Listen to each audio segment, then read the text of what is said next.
स्वागत है खुदाबंद की प्रेजेंस में आप सबका। एक विजन के तहत एक फायर ऑडिटोरियम मैं चाहता था कि हमारे पास हो, एक डेडिकेटेड स्थान, चर्च मेन हॉल नहीं जो बन रहा है वो नहीं, उससे अलग, जहां से मैं प्रीच कर सकूं उन देशों में जहां पर आप फिजिकली नहीं जा सकते हैं, उन स्टेट्स में भी जहां आपकी मीटिंग्स को रोक दिया जाता है। तो वो ऑडिटोरियम, उसकी कंप्लीट वीडियो अभी मैं आपको नहीं दिखाऊंगा, जस्ट थोड़ी सी वीडियो दिखाऊंगा, जैसे उसकी फोटो में आप हल्का सा उसकी झलक देखेंगे और बहुत जल्दी उसकी ओपनिंग हो रही है, फिर आप कंप्लीट देखेंगे। आज मैं आपको छोटी सी उसकी झलक दूंगा कि वो ऑडिटोरियम जहां पर फुल क्वायर होगी, फुल स्टेज होगी, उसको बनाना आसान नहीं था। अब इमेजिन करो एक छोटे से, जहां उसके रूम का सारा टेक्निकल स्ट्रक्चर है, उसका खर्चा 5, 6, 7, 8 करोड़ से भी ज्यादा था। जस्ट एक रूम की मैं बात कर रहा हूं।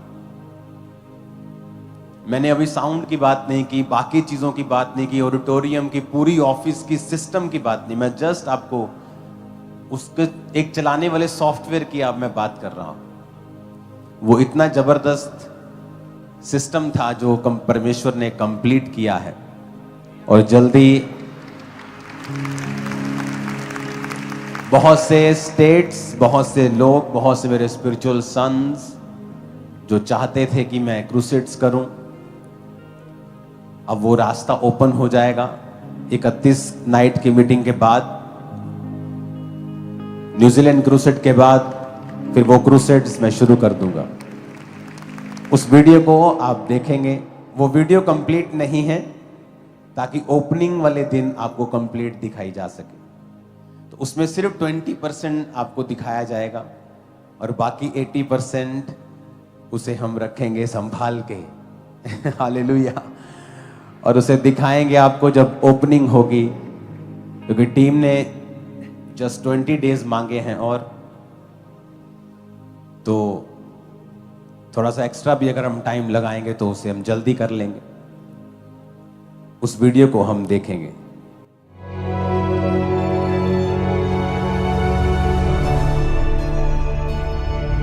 आज हम आपको लेकर चल रहे हैं अंकुर नुरा मिनिस्ट्रीज के उस नए भवन की ओर, जिसे पूरे प्रेम और विश्वास के साथ नाम दिया गया है फायर ऑडिटोरियम। जैसा कि आप जानते हैं कि फायर ऑडिटोरियम का दर्शन परमेश्वर ने अपने दास को दिया है, तो चलते हैं फायर ऑडिटोरियम की ओर।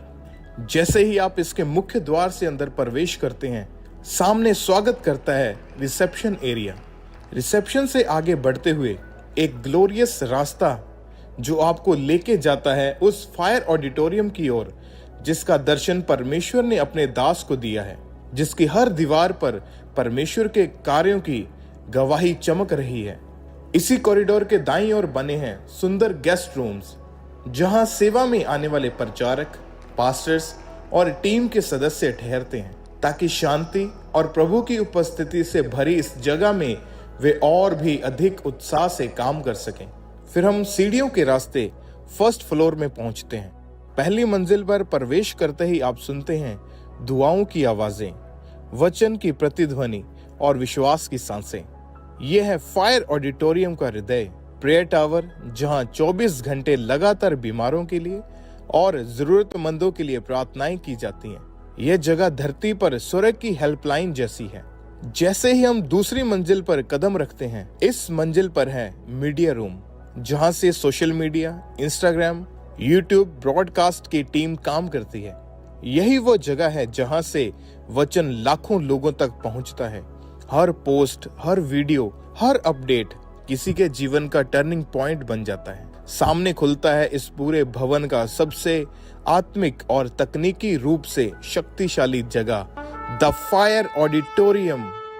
आइए आपको ले चलते हैं फायर ऑडिटोरियम में। यह वही जगह है जिसके बारे परमेश्वर ने अपने दास को दर्शन दिया है फायर ऑडिटोरियम के रूप में, जहां से भविष्य में अपोस्टल अंकुर यूसुफ नरोला जी ऑनलाइन क्रूसेड्स करेंगे, उन जगहों पर जहां पर व्यक्तिगत तौर पर नहीं पहुंचा जा सकता। आइए आपका वेलकम करते हैं इस फायर ऑडिटोरियम में। इसके बाईं ओर आप देखेंगे तो आपको जूम लेहैंड का स्थान, बाकी इनको दिखाएंगे ओपनिंग वाले दिन। ये सिर्फ 20% है, जस्ट 20। हाँ, इसको ऐसे ही रहने दो। अगर जैसा ये है ना, ऐसा वो मेन स्क्रीन पे रहने दो जरा, जैसा ये फोटो। सब कुछ रेडी हो चुका है। ये दर्शन नहीं है जो अभी बनाएंगे पूरा होगा, कंप्लीट हो गया है ये। अब उसकी फिनिशिंग का काम चल रहा है, पत्थर रगड़ाई चल रही है, किसी का कुछ हो रहा है, किसी का कुछ हो रहा है। ये फोटो में छोटा लग रहा है, लेकिन ये छोटा नहीं है, क्योंकि इसके आसपास सभी क्वायर होगी, इसके सामने लोग भी कुछ बैठ सकते हैं, लेकिन इसका मकसद होगा ऑनलाइन क्रूसेड्स करना।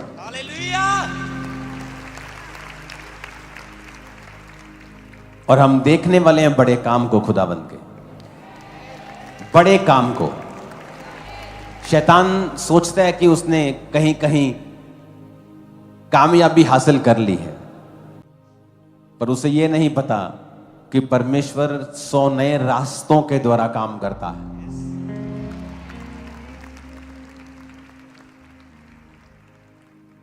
तो चर्च, ये आपके लिए एक ब्लेसिंग है कि परमेश्वर ने जो मेन चर्च की जो 3 बिल्डिंग्स हैं, उनमें से एक को हमें दे दिया है, और जल्दी उसकी ओपनिंग हो जाएगी। और आप जब मुझसे मिलने के लिए आया करेंगे, अब आप इसी बिल्डिंग में आया करेंगे। अब चर्च की 2 रिसेप्शन होंगी, एक जहां पुरानी रिसेप्शन बाहर है टेम्परेरी, एक वहां, एक अंदर चर्च के मेन हॉल, जो मेन भवन है उसके पास, जो ये वाली बिल्डिंग है। इसमें आपके लिए जो प्रार्थना करने के लिए कम से कम 200-250 लोग जो डेली आपके लिए प्रार्थना करते हैं, उनके लिए मीडिया के जो रूम्स आपने देखे हैं, ऐसे 4-5 रूम्स हैं। इसमें एक ऑडियो स्टूडियो भी है, जो नए सिंगर्स को, जो नए गॉस्पल सिंगर्स को फ्री में स्टूडियो दिया करेगा। वो अपने गाने वहाँ रिकॉर्ड कर सकते हैं और वहाँ गा सकते हैं। वो भी इसी बिल्डिंग में मौजूद है। कॉन्फ्रेंस हॉल्स इस बिल्डिंग में मौजूद हैं। So many things. तो ओपनिंग डे के लिए इसे बचा के रखते हैं, साथ में कुछ मीठा शीठा खाएंगे और ओपनिंग करेंगे अच्छी तरीके के साथ। और मेरा जो मेन एक्साइटमेंट है वो है इस फायर ऑडिटोरियम के लिए, जिसका नाम मुझे परमेश्वर ने दिया कि इसका नाम फायर ऑडिटोरियम होगा। और इस ऑडिटोरियम के जरिए जब फुल क्वायर, फुल वहां पे खुदावंद की जुम्बश के साथ क्रूसेड होगा, मालूम होगा कि हाँ, वाकई में परमेश्वर की प्रेजेंस उसको काम करने के लिए वो किसी भी जरिए कर सकता है, किसी भी तरीके से कर सकता है। और खुदावंद ने मुझे दिखाया है लाखों लोग क्रूसेड्स पर होंगे, लाखों लोग, और ये लोगों के लिए एक अजूबा होगा कि ये क्या हो रहा है। आमीन। अपने हाथों को उठाओ इस ग्रेस के लिए और खुदा से कहो, परमेश्वर तेरा थैंक्स करते हैं इस अनुग्रह के लिए, तूने इसे कंप्लीट किया। हम जल्दी तेरी ग्रेस से इसकी ओपनिंग को होता हुआ देखें। ये तेरे राज्य को बढ़ाने वाला हो और शैतान शर्मिंदा हो। यीशु मसीह के सामर्थी नाम में हम मांगते हैं। जितनी हाथों में ताकत है, तारीफ कर दो खुदा। हालेलुया।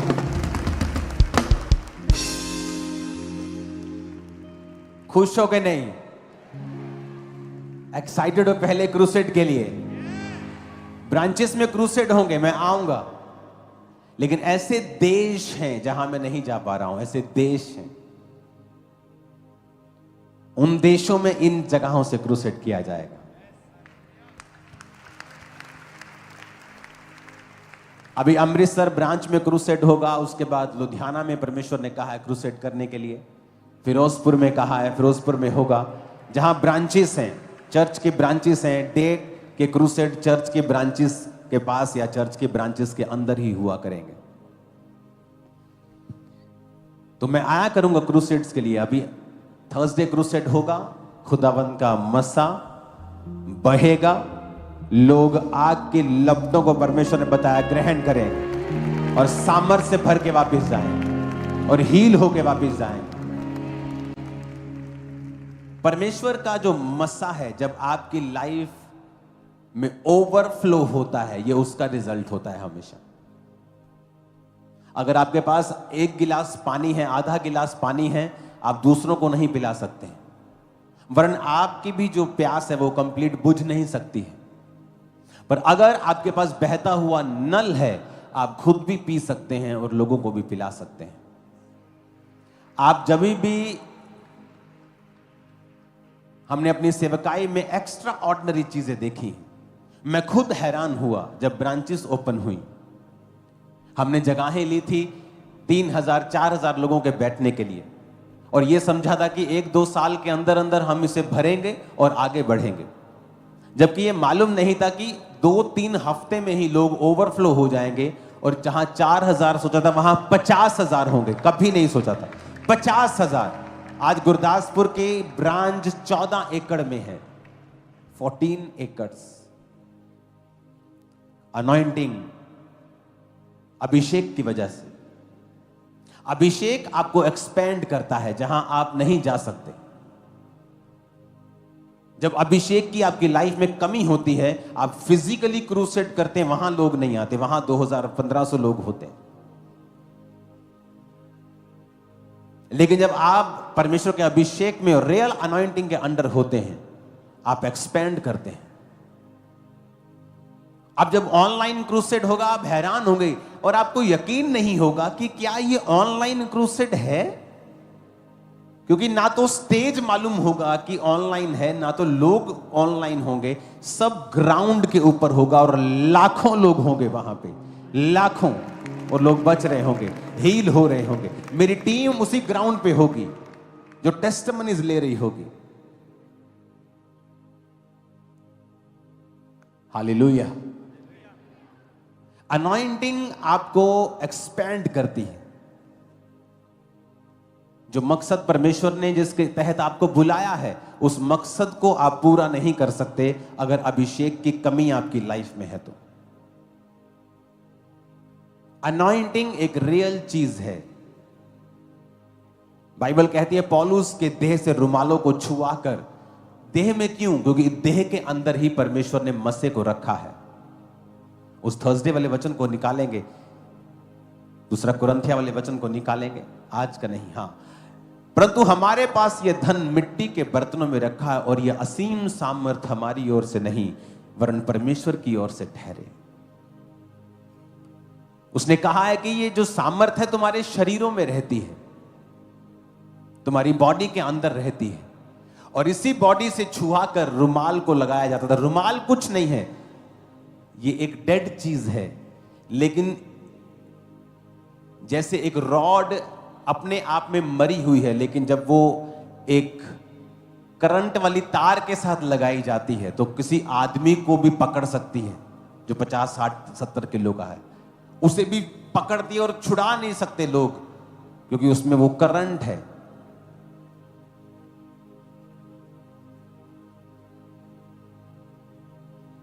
वो शरीर में है, वो अनॉइंटिंग जो परमेश्वर ने दी है। इसलिए वचन कहता है कि जीसस क्राइस्ट के कपड़े के छोर को जब उस औरत ने छुआ तो परमेश्वर ने कहा मेरे शरीर में से सामर्थ निकली है। अलीशा के कब्र में जब मुर्दे को डाला गया तो हड्डियों से छुआ कर मुर्दा जिंदा हो गया था, क्योंकि वो शरीर में सामर्थ, वो हड्डियों में भी सामर्थ थी, अलीशा की हड्डियों में।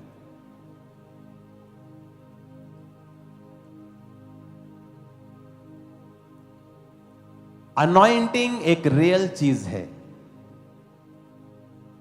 दाऊद को अभिषेक किया गया जब वो टीन एज में था। उसके बाद दाऊद को अभिषेक किया गया जब वो यहूदा गोत्र का राजा बना।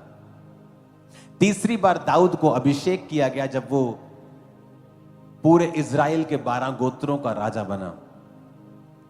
आपकी लाइफ में परमेश्वर का वचन इस प्रकार से कहता है, जब आप मत्ती की पुस्तक 13 अध्याय उसकी 31 और 32 आयत को पढ़ते हैं तो उसमें लिखा है, उसने उन्हें एक और दृष्टांत दिया कि स्वर्ग का राज्य एक राई के दाने के समान है, जिसे किसी मनुष्य ने लेकर अपने खेत में बो दिया।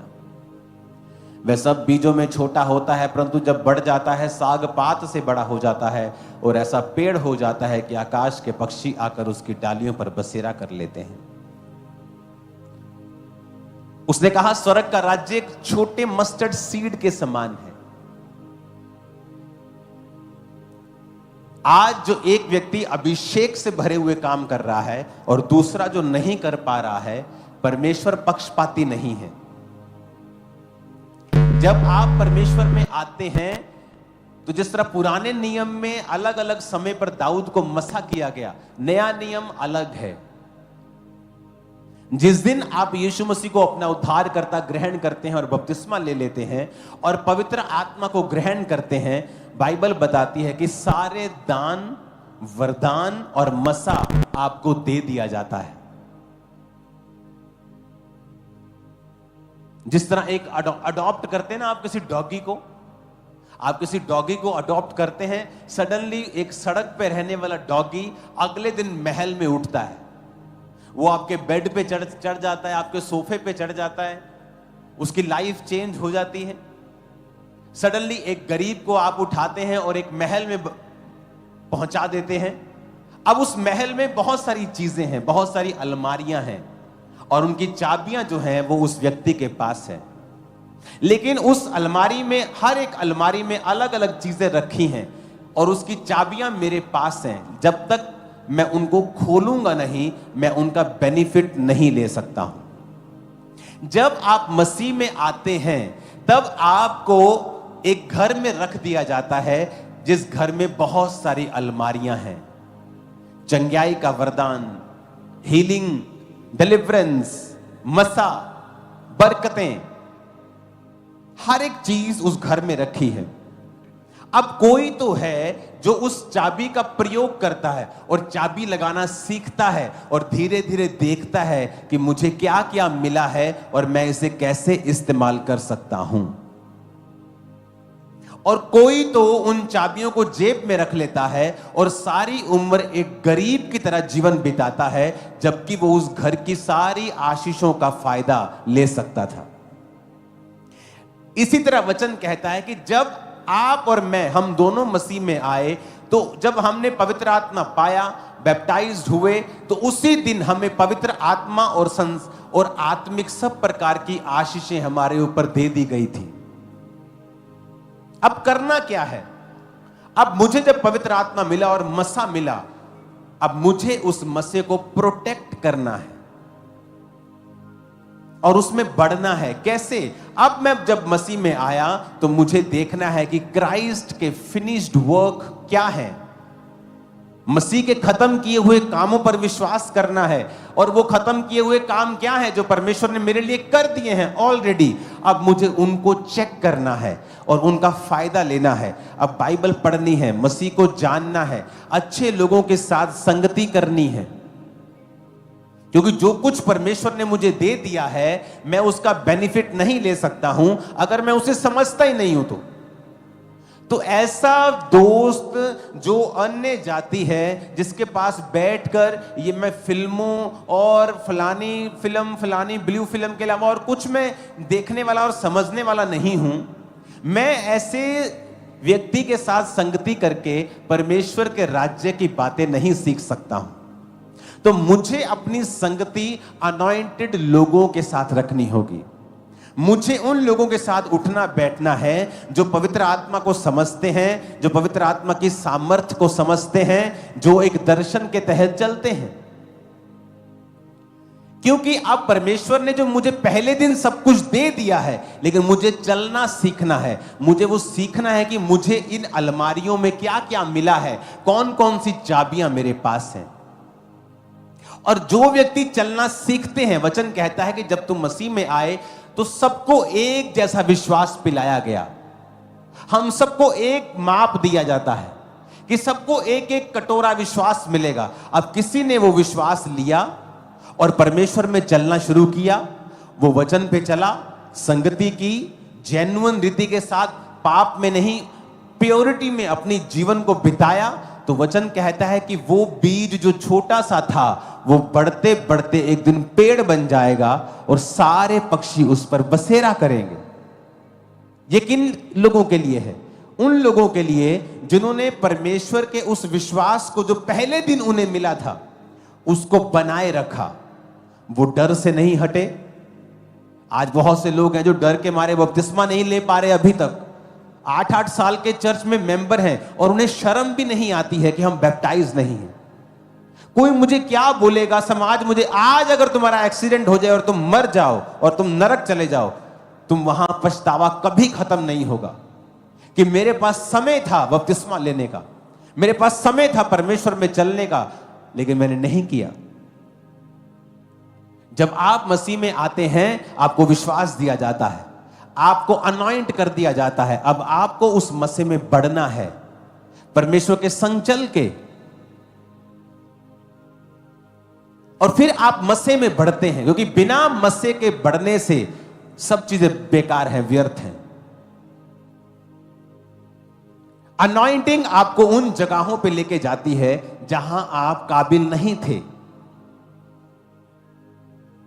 यूसुफ काबिल नहीं था प्रधानमंत्री की कुर्सी के, लेकिन अनॉइंटिंग, वो गिफ्ट्स उसे लेके गए। वचन कहता है कि वरदान रास्ते खोल देते हैं। पौलुस कहता मैं आऊंगा और एक वरदान तुम पर मैं ले हैंड से डाल दूंगा ताकि तुम स्थिर हो जाओ। वरदान तुम्हें स्थिर करते हैं। वरदानों के द्वारा सेवकाइयां स्थिर होती हैं, जिंदगियां स्थिर होती हैं। वचन हमें संभाल के रखता है। बहुत से लोग हैं जिन्होंने वरदानों को पाया और फिर वरदानों को बेचना शुरू कर दिया, ले हैंड को बेचना शुरू कर दिया। और मैं बोलता गया कि आप पर अटैक होंगे, आप नजर नहीं आओगे, शैतान आपको पकड़ लेगा। क्योंकि जब आप, लोग सोचते हैं कि वो अनॉइंटिंग नहीं है, या वो एक छलावा है, या वो एक हिप्नोटाइजमेंट है, फलाना है, ढमकाना है। वो मूर्ख लोगों को नहीं पता है कि अनॉइंटिंग आप बेच सकते हो, यू कैन सेल इट। जब एक जेंटलमैन व्यक्ति किसी भाई के घर जाता है और उसे एक पेन दे के आता है कि ये ले गिफ्ट, और जब वो आपस में सहमत नहीं होते तो वो जेंटलमैन कभी 1 साल बाद उसके घर नहीं जाता कि मैंने तुझे पेन दिया था, मुझे वो पेन वापस कर दे। जब परमेश्वर आपको वरदान देता है, वो वरदान कभी वापस नहीं लेता। अगर आप परमेश्वर के साथ सहमत नहीं हैं और आपने अपनी जिंदगी को बिगाड़ लिया है, आपने अनॉइंटिंग को बेचा है, आपने कैरेक्टर से बाहर होकर काम किए हैं, मसा आपको छोड़ के नहीं जाएगा, परमेश्वर चला जाएगा। और ये चीज आपको डिसीव करेगी, आपको धोखा देगी, क्योंकि आपको अभी भी ये लगेगा कि मैं प्रार्थना कर रहा हूं और लोग चंगे हो रहे हैं, इसका मतलब परमेश्वर मेरे साथ है। जबकि रियलिटी में वो वरदान है। आप चाहे कैरेक्टरलेस भी हो, वो वरदान तब भी काम करेगा। और जब अटैक होगा, परमेश्वर आपके संग नहीं होगा, फिर आपके संग नहीं होगा, क्योंकि आप परमेश्वर की प्रेजेंस से हट गए। वरदान अब भी काम कर रहा होगा। और ये इंपॉर्टेंट होता है कि जब आप परमेश्वर के अभिषेक को पाएं, अपनी लाइफ की प्योरिटी को बना के रखें, क्योंकि जब आपके ऊपर वरदान होगा, शैतान अटैक भी आप पर ज्यादा करेगा। लेकिन ये अनॉइंटिंग है जो आपको एक्स्ट्रा ऑर्डिनरी जगहों पे लेके जाती है। रिजल्ट आपके एक्स्ट्रा ऑर्डिनरी होते हैं। ये मसा है परमेश्वर का जो आपको एक्स्ट्रा ऑर्डिनरी रिजल्ट देता है।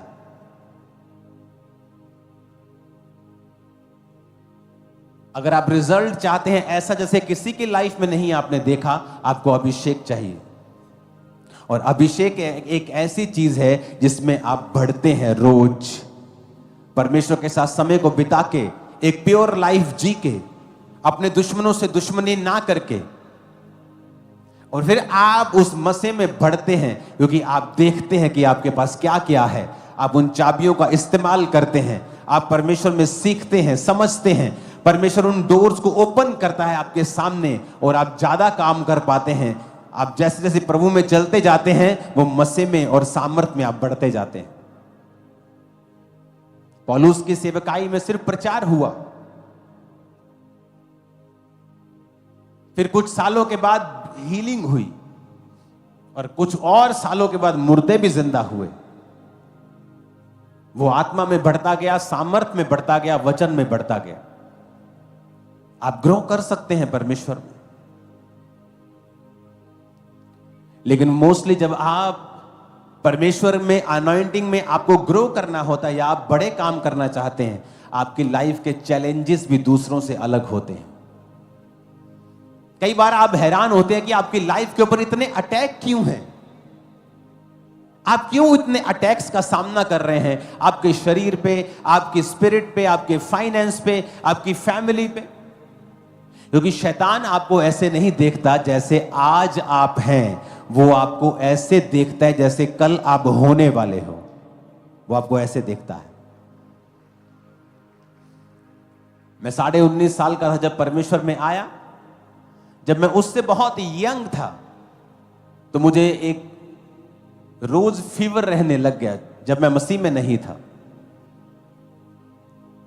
जब रोज फीवर हुआ, मोहल्लों वालों से मेरी मम्मी ने बात की, कौन डॉक्टर से आना है। एक बड़ा, हम कभी उस डॉक्टर से ले, कभी उस डॉक्टर से मेडिसिन ले, तो लेकिन ठीक नहीं हुआ। 2 महीने, 3 महीने, 4 महीने, वेट लूज हो गया, सब कुछ कमजोरी आ गई। अभी तो वेट लूज करना पड़ता है, लेकिन तब हो रहा था ऐसे ही। तो ये डॉक्टर बहुत सियाना जी, एक डॉक्टर मिल गया हमें, पूरा शहर उसके गुण गाता था। बहुत सियाना है डॉक्टर, बहुत सियाना है, सबसे बड़ी टेस्टिमनी थी उसकी। उसके पास जाना शुरू कर दिया। जब भी जाना उसने कहा तेनू कुछ नहीं काका, तो बिल्कुल ठीक है। सबसे सियाने डॉक्टर को भी जलंधर के समझ नहीं आया मेरा केस, और 8 महीने बाद मैं बेड रिडन हो गया। एक नए डॉक्टर को किया गया और उसने बताया कि अब ये लड़का पैरालाइज्ड होगा, ये ठीक नहीं होगा। अगर ये ठीक हो भी गया तो इसका कोई ना कोई अंग मर जाएगा, क्योंकि उस डॉक्टर ने मुझे ट्रीट करने में गलती कर दी और उसको मेरा केस समझ नहीं आया। एक बेस्ट डॉक्टर मेरा केस ट्रीट नहीं कर पाया। और आप सोच रहे होंगे कि कुछ हो रही है, छोटा सा लड़का है, इसको इतनी दिक्कतें क्यों हैं? क्योंकि शैतान जानता था कि फ्यूचर क्या है, क्या होने, कहां उसके सिर पे डंडे पड़ने वाले हैं। बाय गॉड्स ग्रेस मेरा ट्रीटमेंट चला, कोई साइड इफेक्ट नहीं हुआ। 6 महीने मैं बेड पे रहा, अपने घर से बाहर नहीं रहा, अपने रूम में रहा। मेरा बाथरूम टॉयलेट उसी रूम में था। वो दिक्कतें मैंने सही, मालूम नहीं था क्यों, शैतान को पता था। आपसे वो उस तरह हैंडल करता है जैसे आप कल होने वाले हो। इसलिए वरी मत करो जो आपकी लाइफ पर एक्स्ट्रा ऑर्डिनरी अटैक्स हो, क्योंकि आप फ्यूचर में आपकी ब्लेसिंग्स एक्स्ट्रा ऑर्डिनरी होने वाली है। एक्स्ट्रा ऑर्डिनरी आप नहीं जानते, आपका परिवार, आपके बच्चे दुनिया के बेस्ट स्थानों में और बेस्ट देशों में होंगे, आप नहीं जानते। आप बहुत से गरीबों की हेल्प करने वाले हो फ्यूचर में। आप लोग, ये भविष्यवाणी कर रहा हूं, ब्रांचेस, तुम ऑनलाइन, तुम नहीं जानते। तुम आज के अटैक के बारे में सोच रहे हो, तुम आज के ट्रबल के बारे में सोच रहे हो। तुम्हें नहीं मालूम कि शैतान तुम्हें इतना तंग क्यों कर रहा है। क्योंकि शैतान जानता है कि ये ऑर्डिनरी इंसान नहीं, वो कंप्लीट सब चीजें नहीं जानता, लेकिन उसे लाइट दिखती है। कितने मेरी बातों को समझ रहे हैं? आप अनॉइंटिंग में बढ़ते हैं। इस सेवकाई को शुरू करने से पहले, खामरा चर्च को शुरू करने से पहले, फिर मेरी लाइफ में एक बीमारी आई और मैं भयंकर बीमार हुआ। फीवर 101, 102, रोज दवाइयां, टेस्ट, ब्लड टेस्ट, एवरीथिंग करवा के देख लिया। कंघी करना मुश्किल हो गया। मैंने कहा परमेश्वर तूने तो कहा था तू मुझे इस्तेमाल करेगा। मस्सा होने के बाद, एज ए पास्टर अनॉइंट होने के बाद मैं बीमार हुआ। खामरा चर्च शुरू नहीं हुई थी। मैंने कहा परमेश्वर तूने तो कहा था तू मुझे इस्तेमाल करेगा, मैं तो मर रहा हूं। आर्टिकल पढ़ने बीमारियों के बारे में, किसी दिन पढ़ना आर्टिकल, फलानी बीमारी भैंसों से निकलती है, बुखार ठीक नहीं होता, ये लाइलाज बीमारी, इससे आदमी मर जाता है। रोज मौत को देखना। और आप अगर ज्यादा मेडिसिन खाते हैं, ज्यादा पैरासीटामोल खाते हैं, तो उसके बॉडी पे इफेक्ट होते हैं। तो वो भी रोज नहीं खा सकते थे, तो बुखार में रहना पड़ता था, उस पेन में रहना पड़ता था, और कितने महीनों तक। और परमेश्वर में होते हुए, लोगों पे प्रार्थना करते हुए, ले हैंड करते हुए, सेवा करते हुए भी आपकी हालत ऐसी हो जाए। लेकिन उन महीनों के बाद मैं बाइक पे जा रहा था, परमेश्वर ने कहा इस गांव में जा। यहां से मैं निकला, सामने एक बाजड़ा नाम का गांव है। परमेश्वर कहा यहां रुक, यहां पूछ कौन क्रिश्चियन है, और जहां मैं रुका वही क्रिश्चियन थे पूरे गांव में। कोई नहीं जानता, मैं जानता नहीं, उस गांव का नाम नहीं जानता, पता नहीं वहां विश्वासी है कि नहीं। जस्ट बाइक पे गया, इस चर्च के पास इधर एक घर में गया। परमेश्वर ने कहा रुक गली के बाहर, यहां पूछ कौन क्रिश्चियन है। कहते जो लाइट चल रही है वही एकमात्र क्रिश्चियन घर है यहां। वो 2 घरों को मैंने सुसमाचार दिया। एक के घर में बेबी नहीं हो रहा था, उसकी लड़की के वो बेबी हुआ। चर्च स्टार्ट हुई।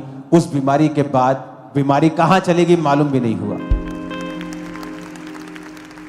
और कोई मेडिसिन काम नहीं आए। बहुत ट्राई की मैंने, मैं मेडिसिन के खिलाफ नहीं हूं, बट मैं आपको बता रहा हूं कि आपके लाइफ की जो प्रॉब्लम्स हैं एक्चुअल में वो आपको लॉन्च करने के लिए होती है नेक्स्ट लेवल पर। उसमें आपको मस्से में बढ़ना है या कम होना है, या आपके ऊपर है। अगर आप उस समस्या को, उस प्रॉब्लम को यूज करेंगे अनॉइंटिंग में बढ़ने के लिए, वो आपके लिए बेस्ट टाइम होगा। आप उसमें अपने मसे को इंक्रीज कर सकते हो, क्योंकि आपके पास, आपको दुनिया के बारे में मालूम हो जाता है कि कोई दुनिया में आपका सगा नहीं, कोई आपको ठीक नहीं कर सकता है। आपकी फैमिली भी 10-15 दिन आपको टॉलरेट करती है, उसके बाद वो भी आपको अजीब अजीब बकवास बातें करनी शुरू करती है। वो समय होता है जब आपको मालूम होता है कि परमेश्वर तू ही मेरा है, और आपको रियलाइज होता है कि आपको पैसों से प्यार नहीं करना है, आपको संसारिक चीजों से प्यार नहीं करना है। मुझे मेरी लाइफ में कोई फैंटेसी नहीं रहेगी, ओ मुझे ये लैम्बोर्गिनी मिले, ओ मुझे रोल्स रॉयस में घूमना है, ओ मुझे बड़ा सा एक घर लेना। मेरी लाइफ में एक ही काम रह गया है कि मुझे परमेश्वर का काम करना है। ना मुझे इंडिया का मौसम पसंद नहीं, हवा पसंद नहीं, पॉल्यूशन कितना है, फिर भी मैं आप ही के बीच में 90% से भी ज्यादा डेज गुजारता हूं। आपको यह बात समझनी है कि परमेश्वर के अभिषेक में बढ़ना आपके लिए मस्ट है, कि आपको बढ़ना ही बढ़ना है। आपके लाइफ की कुछ मुसीबतें अभिषेक आने के बाद ही खत्म होंगी, और उसमें कैसे बढ़ना है, परमेश्वर में बने रह के। शुरुआत सबकी मस्टर्ड सीड्स, राई के दाने के जितनी होगी, सबके पास थोड़ा सा मसा आता है, लेकिन उस मसे में ग्रो किया बढ़ा जा सकता है जब आप परमेश्वर के विश्वास में बने रहते हैं, परीक्षाओं में बने रहते हैं, परीक्षाओं में परमेश्वर का साथ नहीं छोड़ते हैं। निराशा में आप पाप से अपनी निराशा को दूर और अपने शरीर को रिलैक्स करने का प्रयत्न नहीं करते। उन दिनों में आप और परमेश्वर को खोजते हैं, आप और अपने आप को क्लीन करते हैं, साफ करते हैं, अपने आप को चेक करते हैं, जज करते हैं, अपनी लाइफ को और क्लीन करते जाते हैं। फिर आपको मालूम होता है कि वो मुश्किल जो आपकी लाइफ में आई थी, वो परमेश्वर का एक डिवाइन मकसद था। अगर वो ना आती, आप परमेश्वर को इतना करीब से ना समझ पाते और ना जानते। हालेलुया।